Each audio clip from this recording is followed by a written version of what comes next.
Jose here, and on today's episode, we are going to take a closer look at AMD. This is one of my favorite semiconductor companies out right now, and recently they hosted their Analyst Day presentations where they showed a lot of great information to investors. So in today's episode, I want to break down what are some of the cool things I saw and what is actually making me even more bullish on this company. If this is your first time here, make sure to hit the thumbs up, make sure to hit the subscribe button, check out the pinned comment for a lot of great information, and also link to my tech channel where I post on a daily basis. So let's get started. I do want to thank The Motley Fool for sponsoring this video, and make sure to check out fool.com/Jose to get the top 10 stocks to buy right now. All right, so if we start off with price action today, unfortunately wasn't the best day for stocks. We can see AMD was actually down about 4% on the day, and just in the past week this company has lost about 12% at the moment, and we can see the stock right now is sitting at about $94-$95. And you know, it's pretty funny. I consider myself a growth investor, but if prices keep going down, I'm gonna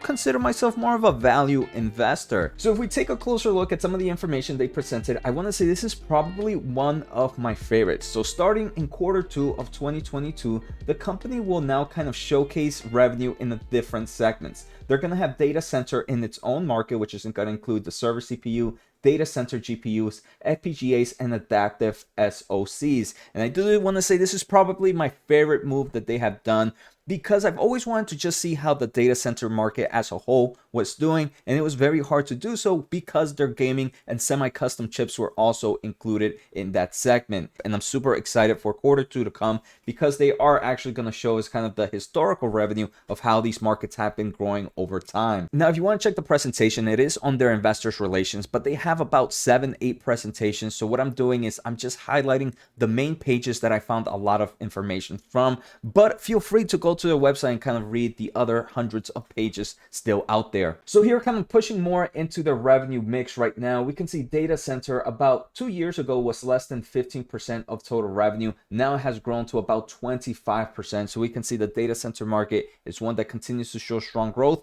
and one that is becoming a good portion of this company's total revenue. Next, I want to take a closer look at their total addressable market. It has been growing over time. We can see in 2020 during their financial analyst day, the total addressable market was around 79 billion. Fast forward to kind of the acquisition of Xilinx, they kind of boosted to 135 billion. And now they believe for the next 5 years, this is their total addressable market is going to be about $300 billion.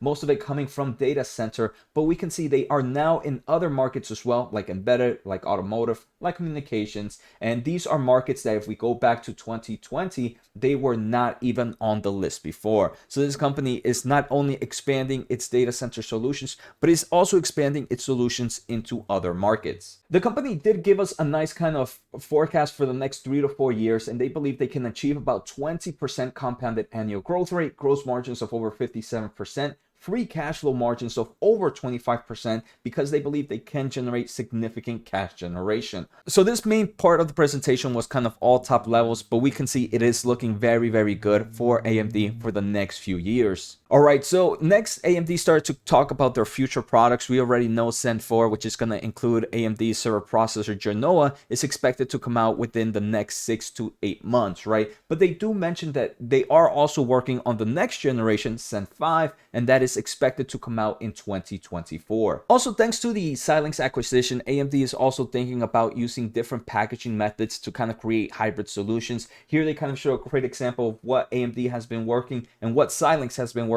as they were both individual companies, but they believe future going forward, they are going to be making more of a hybrid solutions, which I do believe it's a great move for their acquisition. Next, if we take a closer look at their kind of GPU accelerator market, they do mention that the next generation RDNA 3 is expected to be a 50% performance to watt uplift compared to their previous generation RDNA 2. Not only that, they already mentioned that they are expected to work on their next RDNA 4 generation, and that should be coming before 2024. So unfortunately, they are taking a few shots at one of my favorite companies, Nvidia, right now with their kind of GPU accelerators. AMD mentions that their MI250X is a lot better than NVIDIA's A100. But we do know that NVIDIA is coming out with their Hopper architecture pretty soon, so maybe these values might be kind of I want to say not true, but it won't be competing against NVIDIA's top of the line product. AMD also announced that they are working more on their server GPUs with CDNA 3, which would include MI300. We already saw that MI250X is a beast. So what can we expect from this MI300? I do believe only good things. Here they talk a little bit more about the MI300. They consider this the first data center APU, and it should be available in 2023. And look at that, they believe it will have over 8 times better performance in AI training performance versus their top of the line MI250X, which is already providing strong numbers. Now taking a closer look at AMD's kind of next generation CPUs, we know the third generation was a huge success, right? Milan has gotten so much adoption that it has become one of my favorite reasons to own AMD.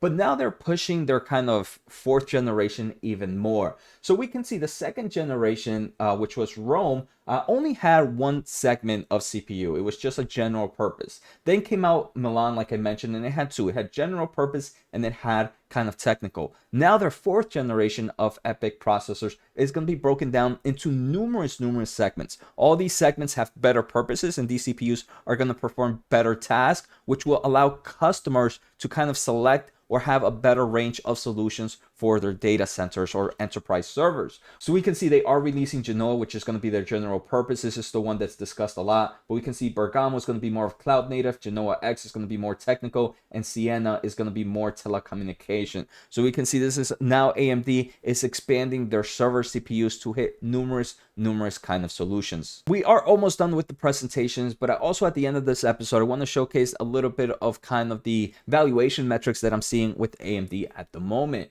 So if we take a closer look, they do expand their data center total addressable market to see which products are the biggest. And to my surprise, the biggest one is the GPU. For some reason, I did think the CPU and the GPU would be a lot closer to each other, but we can see the GPU market outweighs the CPU market right now with about 64 billion. Server CPU is about 42 billion. And then kind of the FPGA and other forms of adaptive system on chips is about 13 billion, and DPUs and kind of infrastructure acceleration is about 6 billion. Some other bullish cases about AMD's product right now is their products, their CPUs and GPUs are actually powering the world's #1 supercomputer at the moment. And if that doesn't showcase kind of a bullish case on their products, I don't know what does. Next, they do announce that with the kind of Xilinx acquisition, they will be increasing their adaptive network accelerations, and the Alveo, which is kind of thanks to Xilinx, will be available in 2024. This is again kind of creating more network solutions, again increasing the amount of revenue segments that AMD hits. I only have a few more slides to show, and we can see here, we can just see the growth of AMD in the consumer market. In 2020, only about 12 systems included AMD CPU and GPU together, and now in 2022, over 50 systems are expected. So we can see the consumer market is really grabbing onto AMD's product at the moment. The final thing I wanted to mention is they do believe they have 2 growth opportunities in the near future. The first is going to be the metaverse, and this was actually pretty interesting to hear. I didn't think they were going to discuss the metaverse too much, but they believe there is so many opportunities here, from just your data centers to your edge to your near compute, and obviously the endpoint, which things like AR and VR. The second is one that I really enjoy right now is the custom silicon. For those not familiar, AMD does create the chips for the PS5 and for the Xbox Series, and also the Steam Deck and some other kind of gaming devices. So they want to increase this kind of semi-custom solutions to other players out there. So that's the last slideshow I have for their presentation. In a bit, we are going to see a little bit about their valuations, but we can see there are plenty of reasons to be bullish on AMD at the moment. Before we take a closer look at valuations, I do want to say on June 7th, AMD announced about a 1 billion of senior notes. They took out a nice debt. I do want to say this is not something I would worry about, especially since half of that debt is not due till 2032. The other half is not due till 2052. And they do mention that this cash is expected to just be used for general corporate purposes. Now, if we take a closer look at valuations, here I'm looking at forward PE ratio, and right now it's sitting at 21.53. I personally believe that is insane. And if we take a closer look at EV to EBITDA forward ratio, sitting about 18.48. Again, to me right now, AMD is sitting at attractive values. I do believe stock prices can continue to go down. Volatility is not going anywhere, but I do believe at these price points, this is where in the next 5 years, I'm going to be happy to have been adding to my AMD position. So I hope you guys enjoyed today's episode. I also hope you guys enjoy the new setup I have right now. Take care, have a good day, and see you next time.